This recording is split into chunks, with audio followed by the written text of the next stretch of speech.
Everyone, welcome back to my channel. आज हम start कर रहे हैं ह्यूमन रिप्रोडक्शन क्लास 12th का oogenesis, जिसका मतलब होता है फॉर्मेशन ऑफ ओवम। तो हम देखते हैं कि oogenesis में जो ओवम बनता है हमारा, वो किस प्रोसेस में और कैसे बनता है। तो सबसे पहले हम देख लेते हैं, यहाँ पे हमारे पास होता है oogonia। oogonia oogonia क्या करता है? डिवीजन करता है।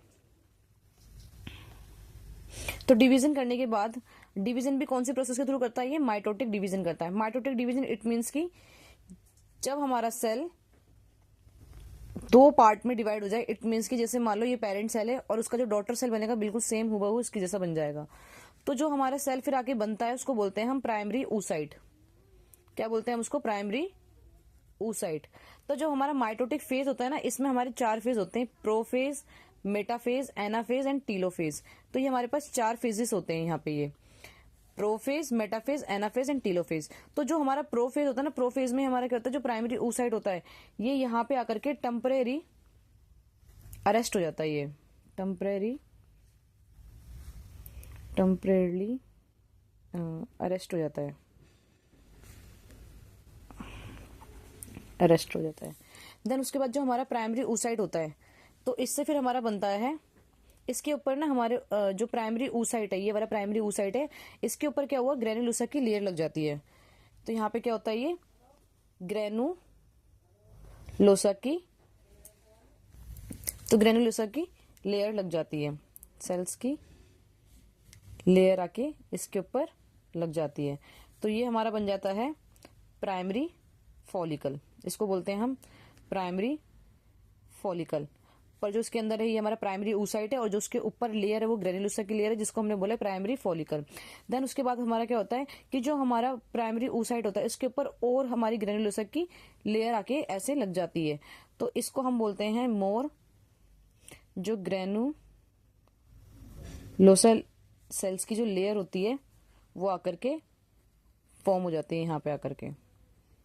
उसके बाद देखो यहाँ पे क्या होता है, यहाँ पे होता है हमारा फिर सेकेंडरी, इसको बोलते हैं हम सेकेंडरी फॉलिकल।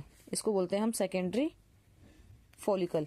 अब सेकेंडरी फॉलिकल के बाद क्या होता है? जो हमारा यहाँ पे ये प्राइमरी oocyte होता है ना, ये यहाँ पे आकर के, ये जो अरेस्टेड था, अब यहाँ कर आकर के ये एक्टिव हो जाता है। और एक्टिव होने के बाद यहाँ पे क्या बनता है? ये देखो इस तरीके से यहाँ पे ये ऐसे होता है, और ये हमारा प्राइमरी oocyte है। और यहाँ पर हमारा क्या होता है? एक एंट्रम कैविटी बन जाती है, इसको बोलते हैं हम एंट्रम की कैविटी।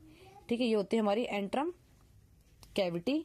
और यहाँ पर जो हमारा ये होता है, ये प्राइमरी oocyte, ये यहाँ पे आकर के एकदम से एक्टिव हो जाता है। जब हमारा ये थर्ड यहाँ पे टर्सरी फॉलिकल बनता है, इसको हम बोलते हैं टर्सरी फॉलिकल। ये हमारा टर्सरी फॉलिकल बन चुका है। अब उसके बाद क्या होता है? हमारा जो टर्सरी फॉलिकल है यहाँ पे, तो यहाँ पे जो ग्रेनुलोसा की जो लेयर थी वो यहाँ पे आकर के जब लग जाती है, तो हमारी टर्सरी फॉलिकल बन जाता है। तो यहाँ पर ये बनाता है ग्राफियन फॉलिकल, ग्राफियन फॉलिकल बनाता है।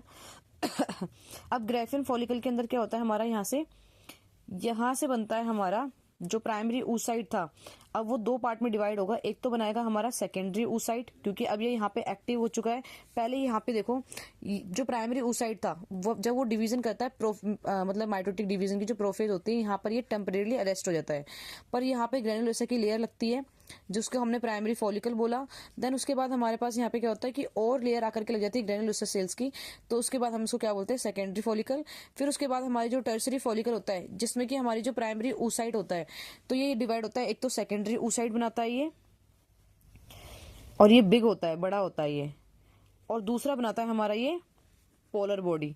तो पोलर बॉडी हमारी जो होती है वो स्मॉल होती है। कैसी होती है? वो स्मॉल होती है।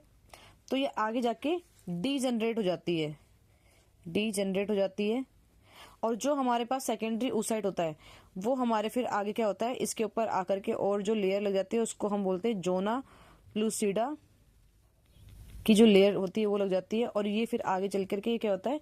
यहाँ से ओव्यूलेशन कर देता है। ओव्यूलेशन के लिए बाहर आके रिलीज हो जाता है, ओव्यूलेशन। ठीक है, तो यहाँ पर थी वाली हमारी प्रोसेस जिसमें हमारा oogonia जो होता है, इट मीन्स कि जैसे पहले हमने देखा oogenesis मतलब जो एग की फॉर्मेशन हो रही है। तो यहाँ पे पहले oogonia था, प्राइमरी oocyte बनाया, फिर उसने प्राइमरी फॉलिकल बनाया, जब ग्रैनुलोसा की लेयर लग गई उसके ऊपर, फिर उसके बाद हमारा सेकेंडरी फॉलिकल बना, टर्शरी फॉलिकल बना, प्राइमरी oocyte कन्वर्ट हुआ हमारा सेकेंडरी oocyte में, सेकेंडरी oocyte हमारा बिग होता है। यही हमारा क्या होता है, जो ओव्यूलेशन करता है, और ओव्यूलेशन के बाद क्या होता है हमारे यहाँ पे जो एग होता है उसकी जोना प्लूसिडा की इसके ऊपर आकर के लेयर लग जाती है। जब हमारा स्पर्म एंटर करता है तो इसी जोना प्लूसिडा की लेयर को तोड़ते हुए उसके अंदर एंटर करता है। ये जोना प्लूसिडा की जो लेयर होती है उसको क्या करती है, कवर करके प्रोटेक्ट करती है हमारे इस एग को। तो ये वीडियो थी हमारी oogenesis के ऊपर। अगर आपको स्पर्मेटोजेनेसिस की अगर वीडियो देखनी है तो आप मुझे लाइक शेयर एंड सब्सक्राइब करें एंड कमेंट करें। So thank you.